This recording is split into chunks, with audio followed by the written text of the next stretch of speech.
말씀을 전할 때는 듣기 좋게 좋은 목소리를 전해야 되는데 제가 청년들하고 수련회 갔던 이후에 목이 잠겨서 제대로 돌아오지가 않습니다.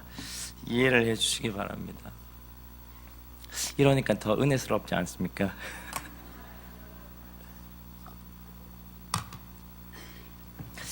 삼일절 기념 예배라 그래서 무슨 말씀을 전할까 고민을 했는데 총회에서 이 여호수아서 8장 30절부터 35절까지 여전도에서 본문을 주셨습니다.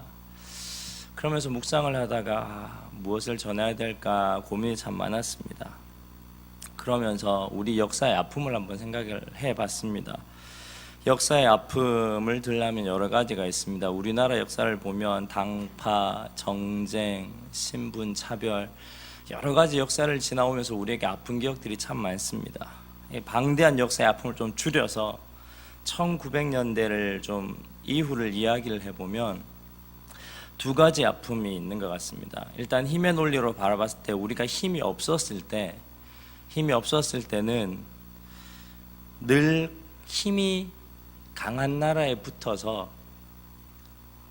도움을 받아야만 하는 그런 역사의 슬픔들이 있었습니다. 구한말엔 러시아와 일본, 또 대한제국 수립한 이후에는 중국, 일본, 미국 이렇게 계속해서 우리나라가 힘이 약했을 때는 이런 아픔이 있었습니다. 또 힘이 이제 대한제국 수립 이후에 우리나라가 어느 정도 나라의 힘을 갖추었을 때는 그 힘 있는 자들이 힘이 없는 자들을 돌보고 아름다운 세상을 만들어야 되지만 힘 있는 자가 힘 없는 자를 또 가지지 못한 자를 돕고 세워가는 것이 아니라 자기들만 힘 있는 사람들을 움직이려고 하는 그런 역사의 아픔들이 우리 한국 역사를 보면 있습니다. 그런 시대적 슬픔이 우리에게 많이 있었습니다. 그런데 이런 시대마다 이런 시대적 슬픔과 함께한 우리 기독교의 모습이 있었습니다. 늘 진리와 함께 기뻐하기 위해서 노력했던 것이 우리 기독교였습니다. 여러분이 잘 아시는 고린도전서 13장 말씀에 사랑은 어떠하다라고 얘기를 하면서 그 가운데 6절이 이렇게 나옵니다. 불의를 기뻐하지 아니하고 진리와 함께 기뻐한다. 이렇게 되어 있습니다. 역사를 통해서 기독교가 해야 될 일이 뭐냐? 그리스도의 사랑이라고 했을 때 우리 사랑합시다라는 게 현실적으로 나타났을 때는 이 사회와 이 우리가 살아가는 삶 속에 나타났을 때는 무엇으로 나타나느냐? 결국은 불의와 함께하지 아니하고 불의를 기뻐하지 아니하고 진리의 편에 서서 진리와 함께 기뻐하는 삶, 그것으로 나타날 때 이 세상에 우리의 역사와 소임을 다하게 되는 것입니다. 그래서 말씀을 통해서 우리가 참아야 하는 것, 억울한 일들, 그래서 당장 내가 얻어야 하는 것이 있지만 얻어지지 못하더라도 진리의 편에 서야 되는 그런 역사적인 소명이 우리에게 주어져 있다라는 겁니다. 그래서 고린도전서 13장 6절에 불의와 함께 거하지 않고 진리와 함께 기뻐한다고 하면서 그렇게 살게 되는 사람들이 어떻게 살아야 되느냐? 13장 7절에 이렇게 얘기합니다. 모든 것을 참으며 모든 것을 믿으며 모든 것을 바라며 모든 것을 견디느니라. 이게 우리 기독교가 가야 될 길입니다. 이 세상에 불의와 기뻐하지 않고 진리와 함께 기뻐하고 함께 걸어가려면 참고 견디고 하나님 나라에 대한 소망을 가지면서 묵묵히 걸어나가야 되는 것이 바로 우리 기독교의 역사가 가야 되는 길입니다. 그래서 오늘 제가 1907년의 역사의 한 인물을 얘기하려고 합니다. 그는 성경에 나오는 사람이 아닙니다. 그래서 더구나 설교란 이 중요한 시간에 이 사람을 얘기해야 되는지라는 고민이 좀 있었습니다. 그러나 오늘 여호수아 말씀은 마지막에 제가 말씀을 드리겠습니다. 여호수아 말씀은 뭐냐면 모세의 시대에 여호수아에게 그렇게 명령합니다. 너희들 나중에 되면 사람들 다 모아놓고 이렇게 얘기해야 돼 라고 한 그 모세의 명령을 받들어서 오늘 여호수아가 그대로 하는 장면을 그리고 있습니다. 이런 것처럼 오늘 한 사람의 역사를 통해서 우리가 우리 후손에게 어떤 이야기를 전달해 줘야 될지 한번 성도님들과 생각을 해보려고 합니다. 오늘 제가 얘기하려고 하는 사람은 평범한 대한민국의 젊은이 한 사람입니다. 1859년 59년 함경남도 북청에서 태어났습니다. 그는 젊은 시기에 똑똑했기 때문에 경학소를 세워서 젊은이들을 가르쳤습니다.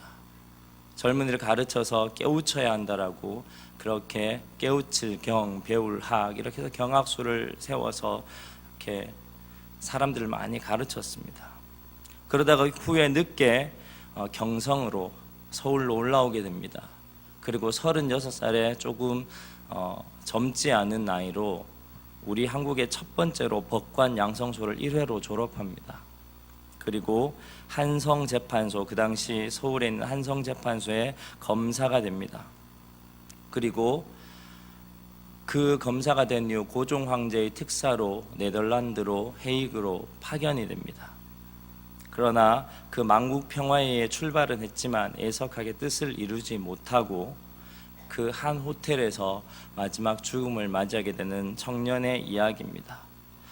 만국 평화회의에 대해서 조금 설명을 해드리겠습니다. 1907년이 되었을 때는 1914년이 세계 제1차 대전이 일어난 해입니다. 그러니 세계 열강들이 자기의 힘을 가지고 여러 나라들을 침략해서 식민지를 만드는 게 아주 당연한 듯 생각되는 세대가 1907년 정도의 시기입니다. 이 시기에 일본은 우리나라를 합법화해서 자기들이 강탈하려고 했습니다. 이런 일들은 일본만 있었던 게 아니라 영국, 프랑스, 저 유럽에는 그것이 당연하게 보편화되었던 겁니다. 그래서 이걸 싫어한 사람들이 안 되겠다라고 해서 세계 정상들이 모여서 그 당시 만국평화회의라고 열었습니다.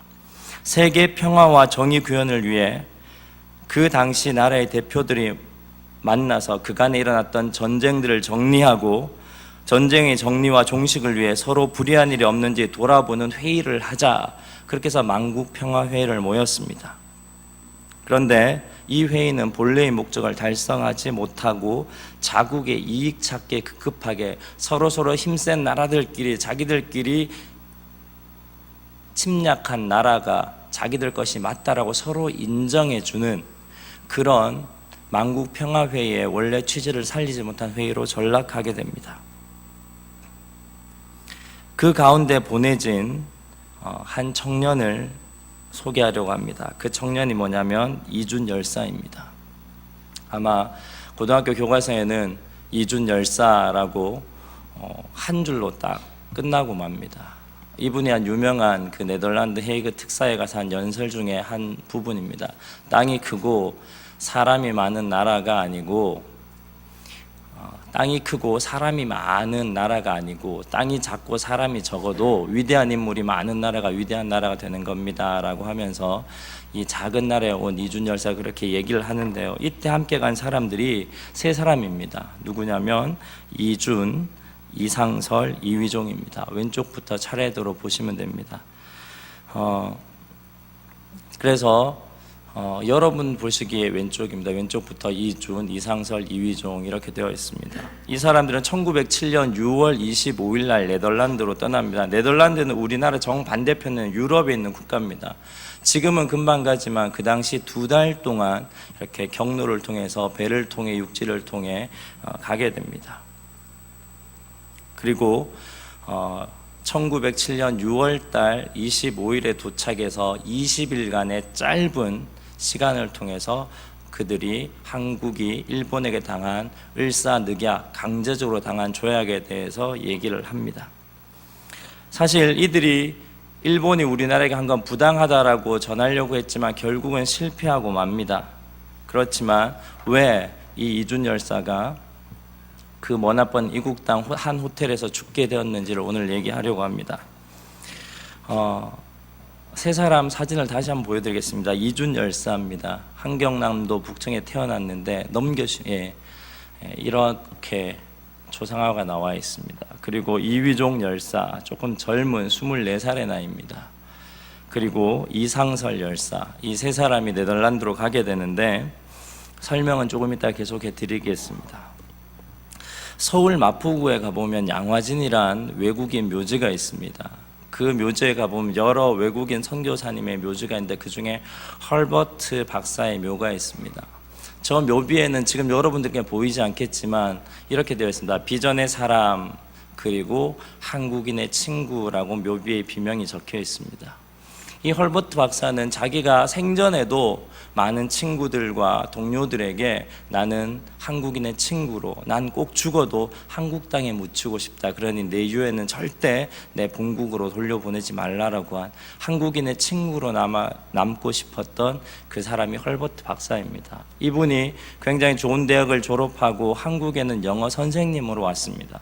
한국이란 나라가 깨우쳐야지, 세계에 나가서 배워야지, 세계에 나가서 같이 이야기할 수 있다고 영어 교사로 왔습니다. 그런데 이 사람의 능력을 잘 본 고종이 자기의 정책 담당으로 특채를 하게 됩니다. 선교사로 와서 영어를 가르치던 사람이 전방위적으로 일하게 됩니다. 사실 고종이 이 헐버트 박사와 친분하게 된 데는 이 헐버트 박사가 단지 영어만 가르친 게 아니라 일본이 강제적으로 을사늑약을 통해서 우리나라를 침략하는 그런 모습들이 너무나 모순되기 때문에 미국으로 돌아가서 일본의 부당성을 얘기하기도 하며 전국 세계에 편지로 보내기도 하며 그렇게 많은 일들을 했습니다. 그러니 고종이 이 헐버트 박사를 신임하게 됩니다. 그래서 일본 찬탈의 행위를 보며 항일운동에 적극 가담하고 고종의 최측근으로 서방 국가와 대한제국의 소통을 역할을 담당하는 정책 담당보가 됩니다. 그렇게 해서 지내게 됩니다. 그래서 원래는 이 고종 황제가 을사늑약 후에 이 헐버트를 세계 만국 평화회에 보내려고 합니다. 근데 이 사실을 일본에서 눈치를 채게 됩니다. 그래서 어떻게 하느냐, 아예 감시를 따라 붙이게 됩니다. 그래서 항구에 갈 때마다 3번씩이나 못 출발하게 막습니다. 그래서 헐버트 박사가 가지 못하고 이 고종 황제가 이 3사람을 선택하게 됩니다. 이준이라는 사람을 먼저 선택하게 됩니다. 이준이라는 사람은 상동 감리교회의 젊은 청년이었습니다. 그래서 그 감리교회에서 전덕기 전도사와 함께 성경 공부를 하며 이 시대 이 나라를 위해서 우리가 뭘 해야 되느냐라고 경성에 올라온 이후로 계속해서 신앙을 가졌습니다. 그러던 가운데 첫 번째로 설립한 그런 법률 양성소에서 1회로 졸업해서 그 첫 번째 한성재판소의 검사가 됩니다. 그리고 유명한 사건이 있습니다. 그렇게 해서 첫 번째 되었을 때 고위 관직 있는 사람이 친일 행적을 하자 그 사람을 고발합니다. 그렇게 해서 자신도 그 일에서 떠나게 됩니다. 그 일로 통해서 일본에서 맡게 됩니다. 더 이상 검사직을 못하게 되고 내려놓게 됩니다. 그래서 검사직을 내려놓습니다. 그걸 눈여겨봤던 고종이 이준 열사야말로 보낼 수 있다. 왜냐하면 해박한 이 을사늑약이 법률적으로 잘못되었다는 걸 설명할 수 있는 법률적 지식을 가진 사람이다 생각해서 이준을 선택하게 됩니다. 그리고 일제에 항거할 수 있는 그런 고든 충절과 강직한 그 성품을 보고 보내게 됩니다. 일본의 힘에 의해서 면직당한 후에 다시 고종 황제 눈에 띄어서 네덜란드로 가게 됩니다. 그렇게 해서 한국을 이제 빠져나가는 게 바로 이준 열사가 빠져나가게 됩니다. 그렇게 빠져나가서 4일 만에 어디에 가냐면 블라디보스톡에 갑니다. 러시아로 갑니다. 러시아로 간 이유는 왜냐하면 그 당시 러시아에는 블라디보스톡에는 우리나라에 독립운동하던 사람들이 만주를 통해서 많이 넘어와 있었습니다. 그래서 그 독립운동하던 사람들 중에 독립운동을 펼치고 있던 만난 사람이 바로 이상설입니다. 조금 전에 사진을 보여드렸던 사람입니다. 그 이상설이라는 독립운동가를 블라디보스톡에서 만납니다. 그리고 4일 만에 만나서 이 두 사람이 이준과 이상설이 어디로 가냐면 러시아의 수도인 상페테르부르크로 갑니다. 그래서 거기에서 또 한 사람을 만납니다. 이 사진은 조금 후에 있는 사진입니다. 이렇게 해서 블라디보스톡까지 도착합니다. 그러고 이상설, 이준이 다시 상트페테르부르크로 가서 러시아 수도입니다. 가서 한 사람을 더 만났는데 그 사람이 누구냐면 바로 이범진입니다. 우리나라가 그 당시에 일본이 러시아하고 러일 전쟁에서 승리했기 때문에 러시아는 일본을 견제해야 됩니다. 그래서 우리나라를 사용하고 싶어서 한국인 공사를 러시아에 만들게 됩니다. 그래서 수도에 두었는데 고종이 그 수도에 있는 공사로 파견한 사람이 이범진입니다. 그 아들이 이위종인데 그 아들은 아버지와 함께 나와 있어서 그 당시 세계 공용어인 프랑스어를 잘했고 영어와 일어까지 능통한 그런 아들 이위종, 이렇게 해서 세 사람이 모이게 됩니다. 결국 법률가로서 을사조약의 법적 부당성을 설명할 수 있고 국제법적인 관점에서 조약이 무효라고 설명할 수 있는 이준열사, 그리고 을사조약 체결 이후에 만주에서 독립운동을 하면서 충절과 애국심으로 한 이상설, 그리고 외교관 아버지를 따라서 그들의 외교 언어를 담당할 수 있던 이위종, 이 세 사람이 팀을 이루어서 드디어 네덜란드로 가게 됩니다. 그래서 이 사람들이 간 곳이 어디냐면 조금 전에 나온 궁전입니다. 그 궁전이 바로 만국평화회가 열렸던 비넨호프 궁전입니다. 지금도 있는 궁전입니다. 네덜란드 헤이그에 있습니다. 이 궁전에 그 당시 세계 열강의 나라의 대국들의 대표자들이 모여서 회의를 합니다. 근데 여기 들어가기 위해서는 초청장이 있어야 됩니다. 초청장이 있어야 되는데 이 세 사람에게는 초청장이 없었던 겁니다. 우리나라가 사실 외무장관에게 서한을 보냅니다. 우리나라 세 사람을 보낼 테니 거기 가서 우리나라 사람들도 회의를 할 수 있게 해달라고 보내지만 이전에 벌써 일본은 을사조약이 합법적인 나라를 발전시켜간 법률을 벌써 다 통과해낸 상태입니다. 그래서 우리 세 사람은 그 만국평화의 회의장으로 들어가지 못합니다. 왜 이렇게 돼버리냐면 일본이 그 당시 러시아의 전쟁이 이기고 동남아 지역까지 다 자기들 이 나라를 차지하고 싶었고 영국은 케냐와 아프리카 그리고 인도 이런 나라들을 영국은 자기들도 가지고 싶었습니다. 근데 다른 유럽의 나라들이 그걸 막으려고 하자 이 영국과 일본이 협약을 맺습니다. 우리가 이 사람들과 회의에서 이기자라고 해서 영국과 일본이 협약을 맺습니다. 그러면서 일본도 영국을 인정하고 영국도 일본을 인정합니다. 그 강대국 두 나라가 합해서 우리나라가 을사늑약이 아니라 이 조약은 평화적인 협정이고 한 나라를 더 발전시키기 위한 경제적 원조 협정이라고 결정을 짓고 그리고 우리나라의 주권이 사라지게 됩니다. 그 상태에서 우리나라 세 사람의 특사가 갔을 때는 아무런 힘을 나타내지 못합니다. 그래서 회의장에 들어가지 못합니다. 그래서 그 당시 러시아, 일본에게 패한 러시아 대표를 찾아갑니다. 넬리도프를 찾아가서 이렇게 해서야 되겠냐고 요청을 합니다. 그런데 실패합니다. 왜냐하면 러시아도 일본에게 져서 우리에게 적대적으로 우리와 함께해서 일본에게 대항하려고 했다가 정책을 이 만국평화회 전에 바꿔버립니다. 그러면 일본 너희들은 한국을 차지해라. 그 대신 우리는 만주와 그리고 북해도와 이쪽으로 우리가 영토권을 확장하겠다고 서로 이렇게 협약을 해버립니다. 그러니까 결국은 러시아도 우리나라에 대해서 우호적이게 되지 못합니다.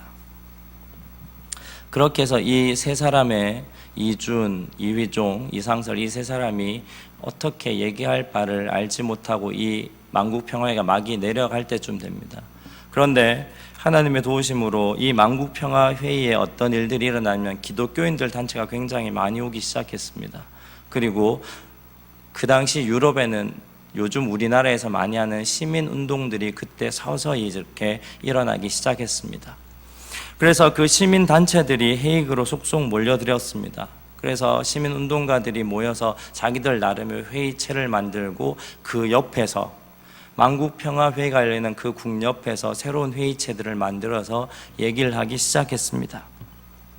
그때 한 윌리엄 스테드라는 굉장히 유명한 신문기자가 그 언론 매체 평화회의를 하는 평화회의복 일면에 자신이 이 이상설, 이위종 그리고 이준 열사의 이 이야기를 듣게 됩니다. 그리고 그 사람과 함께 일본의 그런 강제적인 침탈에 대해서 취재를 하게 됩니다. 그리고 그 평화 회의보 일면에 이걸 실어버리게 됩니다. 많은 반대에도 불구하고 이렇게 신문에 나게 됩니다. 그러면서 그 인터뷰를 했는데 인터뷰 내용이 이렇습니다. 그 기자가 이렇게 묻습니다. 여기서 무엇을 하십니까? 왜 평화회의에 파문을 던지려고 하십니까? 그때 이휘종이 그 외교관 아들이 이렇게 얘기합니다. 저는 먼 나라에서 왔습니다. 법과 정의를 찾기 위해 이곳에 왔습니다. 그런데 각국 대표단은 여기서 무엇을 하고 있습니까? 오히려 질문을 합니다. 왜 왔습니까? 라고 하는데 우리는 먼 나라에서 법과 정의를 찾기 위해 왔는데 당신네들은 지금 뭐 하고 있습니까? 라고 거꾸로 질문을 합니다. 질문을 받아서. 그때 그 기자가 이렇게 얘기합니다. 그들은 세계 평화와 정의를 구현하기 위해 조약을 맺고 있습니다. 이렇게 얘기를 합니다. 그때 다시 이휘종이 이렇게 얘기합니다. 조약이요? 그럼 1905년의 조약은 조약이 아닙니다. 저희 황제는 허가를 하지 않았습니다. 하나의 협박일 뿐입니다. 우리 입장에서 그 조약은 무효입니다. 일본이 행한 을사늑약의 무효를 주장합니다. 그때 스테드가 그렇게 얘기합니다. 그러나 일본은 힘이 있지 않습니까? 지금 영국과 앞에서 힘이 있지 않습니까? 그렇게 얘기를 합니다. 그때 이휘종이 이렇게 마지막으로 얘기합니다. 그럼 당신들이 말하는 정의는 거칠에 불과하며 당신들이 말하는 기독교 신앙은 위선일 뿐입니다. 일본은 힘이 있기 때문에 한국이 희생되어야 합니까? 그럼 이곳에서 아무리 정의와 평화를 말한들 무슨 소용이 있겠습니까? 차라리 총칼이 당신들의 유일한 법이며 정의라고 왜 말을 못하는 것입니까? 이렇게 해서 인터뷰를 실기 시작합니다. 이것을 읽은 많은 각국의 대표단들이 감명을 받습니다. 그리고 그 만국 회의장에는 강대국의 입관으로 들어오지 못하게 하면서 그 옆에 요즘 말로 하면 프레스 센터입니다. 언론인들이 있는 그 회의장에서 이 세 사람을 통해서 연설을 하게 만듭니다. 그 시간을 특별하게 만들어줍니다. 그래서 1907년 7월 8일 저녁 8시에 많은 사람이 모아서 얘기를 합니다. 저는 이 연설을 읽으면서 참 감동을 받은 게 일본이 나쁩니다. 일본이 잘못됐습니다. 그렇게 얘기하지 않습니다. 그리고 우리나라가 이런 꿈이 있고 이러한 힘이 있고 이러한 저력이 있습니다. 그러니 우리나라는 이런 좋은 힘이 있는 나라인데 그 힘을 나타낼 수 있도록 도와주십시오라고 연설을 합니다. 그 중에 일부를 보여드리겠습니다. 이휘종이 이렇게 얘기합니다. 사실 이 말은 이준 열사가 한 이야기를 통역하는 겁니다. 한국은 산이 많고 그 산의 골짜기 하나하나가 천연적인 요새입니다. 우리 2천만 국민은 한국을 아시아의 스위스로 만들 수 있었습니다. 우리는 평화를 사랑하는 민족이었고 전쟁을 원하지 않습니다. 그런데 결과는 어떻습니까? 지금 일본은 한국을 집어삼키려 합니다. 하지만 한국은 외세의 침략에 손쉽게 무릎을 꿇을 나라가 아닙니다. 그 전체 이야기를 읽어보면 일본 나쁘다는 얘기를 잘 하지 않습니다. 그냥 사실만 얘기합니다. 일본이 우리나라를 침략해서 삼키려 합니다. 그런데 우리나라는 이런 좋은 나라입니다. 세계에 정말 평화를 사랑하고 정의를 사랑하는 분이라면 우리 대한민국이 이런 좋은 나라를 만들 수 있게 도와주십시오. 그렇게 얘기를 하는 겁니다. 그렇게 해서 큰 반향을 일으키고 사람들이 웅성웅성 되기 시작하고 여론들이 일어나기 시작합니다. 그럼에도 불구하고 이것을 기자들이 이제 신문을 쓰기 시작합니다. 13개의 신문에서 무슨 기사가 나오냐면 을사조약의 효력을 중단시키는 결의안을 채택하자라는 언론들이 나오고 급기야는 들어가지도 않은 만국 회의장에서 이 안건이 상정되게 됩니다. 그러나 이 상정된 안건은 기각되고 맙니다. 결국은 일본의 을사늑약이 아니라 을사조약이 평화보호조약이라고 결론을 내게 되고 우리의 국권은 일본에게 넘어가게 됩니다. 이런 이 세 사람의 일 있은 후에 그 7월 10일 날 7월 8일 이런 연설이 있고 7월 9일 날 이런 신문이 나온 다음에 7월 10일 날 한국에 있었던 헐버트 선교사가 옵니다. 그리고 이 세 사람을 격려합니다. 기도해 줍니다. 헐버트 선교사는 나중에 미국에 편지 쓸 때 이 7월 10일에 있었던 일을 이렇게 얘기합니다. 나는 이 사람들을 위해서 기도할 수밖에 없었습니다. 라고 얘기합니다. 그렇게 격려하고 다시 미국으로 돌아갑니다. 이 을사늑약의 잘못된 점을 얘기하기 위해서 미국으로 가게 됩니다. 그게 7월 10일이었습니다. 근데 7월 11일 그 다음 날 러시아에서 한 통의 전보가 옵니다. 이위종, 그들의 입을 담당했던 이위종의 아내가 위독하다는 얘기를 듣고 이 이위종이 러시아로 다시 넘어가게 됩니다. 그러자 이 이상설과 이준 열사는 자기들의 입술을 잃어버립니다. 프랑스어나 영어나 미국어를 할 수 없었던 그들은 그렇게 해서 이틀을 더 지내게 됩니다. 그런데 7월 14일 날 예기치 못한 신문 기사가 하나 뜨게 됩니다. 7월 14일, 1907년 7월 14일 이준 열사 사망, 이렇게 뜨게 됩니다. 네덜란드 헤그의 한 호텔에서 죽었습니다. 우리는 이 사건 때문에 혹자들은 그 만국 박람회 가지 못한 울분으로 할복 자살했다, 이런 예전의 역사도 있었는데 사실은 이준이 호텔에서 자결을 해서 죽습니다. 왜 자결을 했는지는 아무도 모릅니다. 그리고 이 이준 열사는 상동 감리교회에서 열심히 신앙생활을 하나님의 사람이었습니다. 자기가 일본의 그런 상황들을 다 정리된 상황들을 보고 또 이위종은 자기가 얘기를 해야 될 수 있는 그런 입에 구실을 했던 이위종 열사는 러시아로 돌아가고 둘 남은 사람들끼리 무슨 얘기를 했겠습니까?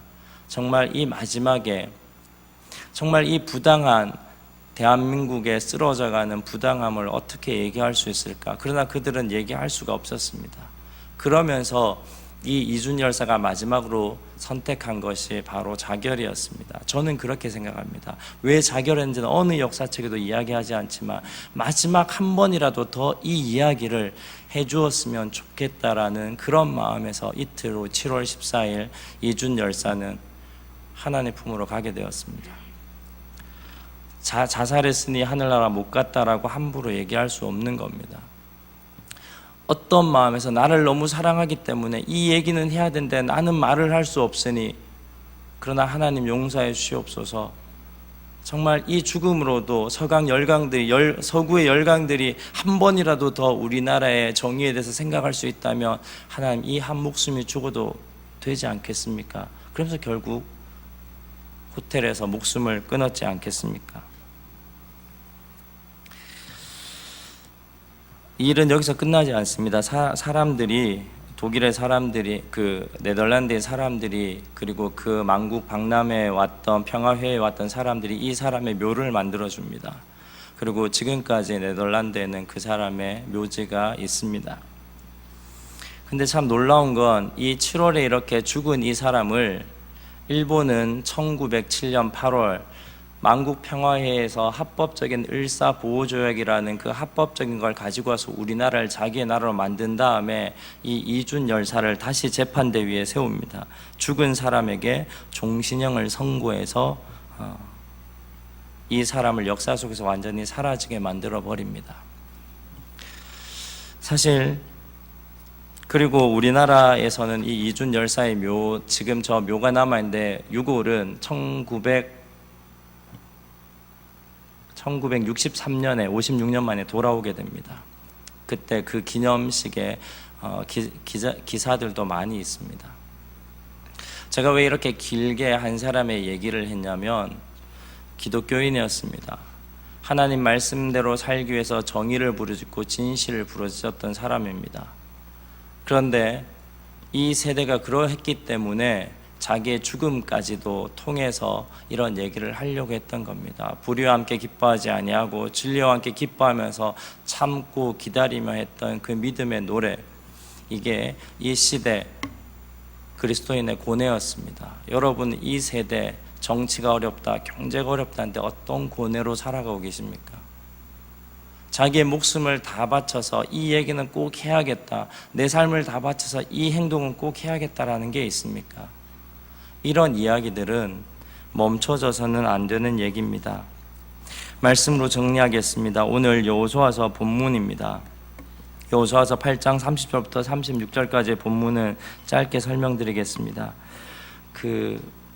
지금 이스라엘에 가보면 세겜이란 땅이 사마리아 성 안에 세겜이란 땅이 있습니다. 사마리아는 북이스라엘의 수도입니다. 거기 가보면 산이 두 개 있습니다. 사진에 보면 지금 이스라엘 모습입니다. 저 가운데 도로가 있고 집들이 많이 있고 중소도시입니다. 세겜입니다. 세겜 땅의 왼쪽이 그리심산이고 오른쪽이 에발산입니다. 나지막한 평지산입니다. 그래서 신명기 27장에 보면 모세가 그렇게 얘기합니다. 그리심산에 6지파의 대표자가 올라가고 에발산에 6지파의 대표가 올라가서 에발산에서는 너희들 이렇게 하면 잘못돼 저주를 받아라면 그 산에 있는 사람들이 아멘 아멘 큰 소리로 외칩니다. 그리심산에서는 축복의 이야기를 합니다. 이렇게 하나님 잘 섬기면 하나님께 복을 받아 그렇게 얘기를 합니다. 그럼 또 거기서 아멘 아멘 합니다. 이게 무엇이냐면 하나님과 모세가 준비한 이스라엘 향한 연극이었습니다. 지파 대표들이 6명씩 올라가고 그리고 이스라엘 온 백성은 저기 세겜 평지에 앉아가지고 가운데서 모세가 하나님의 저주와 율법을 읽어주면 아멘 아멘 하고 대답했던 게 그 당시의 연극이었습니다. 이게 교육이었습니다. 이걸 계속 해마다 하라고 했습니다. 그래서 오늘 나오는 8장 30절부터 35절까지 여호수아가 그대로 하는 장면입니다. 그래서 33절에 보면 절반은 그리심산에 절반은 에발산에 섭니다. 그리고 34절 그 후에 여호수아가 율법책에 기록된 모든 것대로 축복과 저주하는 율법의 모든 말씀을 낭독합니다. 그리고 35절에 모세가 명령한 것은 여호수아가 이스라엘 온 회중과 여자들과 아이와 그들 중에 동행하는 거류민들 앞에서 낭독하지 아니한 말이 하나도 없었더라. 그렇게 됩니다. 왜 이런 연극을 통해서 올라간 그 상황극을 통해서 하나님의 얘기를 했겠습니까? 너희가 이렇게 살면 하나님께 복을 받을 것이요 너희가 이렇게 살면 하나님께 저주를 받을 것이다. 모든 백성이 아멘 아멘 하면서 저 두 산 사이의 평지에 모여서 그렇게 민족적인 신앙의 노래와 신앙의 결속을 다졌던 겁니다. 우리 민족에게도 저런 노래들이 있어야 됩니다. 우리 후손들에게 불려질 하나님의 노래가 있어야 되고 하나님의 연극이 있어야 됩니다.